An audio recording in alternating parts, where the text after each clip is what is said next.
4 বছরের রিলেশন করে পালিয়ে বিয়ে করে 5 বছরের সংসার আমাদের। আজও কেন জানি না বরের মুখে একটাই কথা, আমি নাকি ভালো বউ হতে পারিনি। জানি না ভালো গার্লফ্রেন্ড হতে পেরেছিলাম কি না, তবে তার মুখে একটাই কথা, আমি ভালো বউ না। আসলে কি প্রত্যেকটা পুরুষের কাছেই এমন হয় যে তার বউরা কখনোই ভালো হতে পারে না? জানি না কেন প্রত্যেকটা পুরুষেরই কিন্তু একটাই কথা, তার কিন্তু অন্য নারীরা ভালো হলেও নিজের বউ কখনো ভালো হতে পারে না।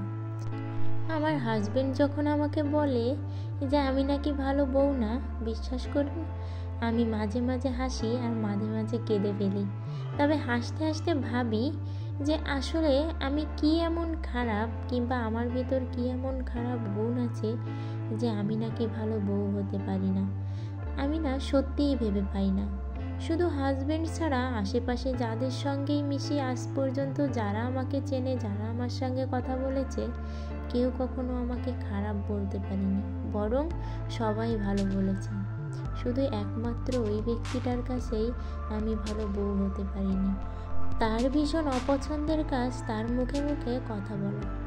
সে আমাকে নিষেধ করে, তবে আমার মনে এমন একটা প্রশ্ন জাগে যে আমি যদি অন্যায় না করি আর অন্যায় কথা না বলি, তাহলে তো আমাকে উত্তর দিতেই হবে। আমি কিছুতেই চুপ করে থাকতে পারি না। আসলে কি জানেন, আমার মনে হয় পুরুষ বোঝে না যে নারীর বকবকানির চেয়ে নারীর নীরবতা ভয়ানক অস্ত্র। নারী যদি নীরব হয়ে যায় তাহলে একটা পুরুষ শেষ হতে একটুও সময় লাগে না, যদি না হয় সেই নারী সৎ চরিত্রের আর সৎ স্বভাবের মেয়ে। সত্যি অনেক কথাই তো শেয়ার করে ফেললাম।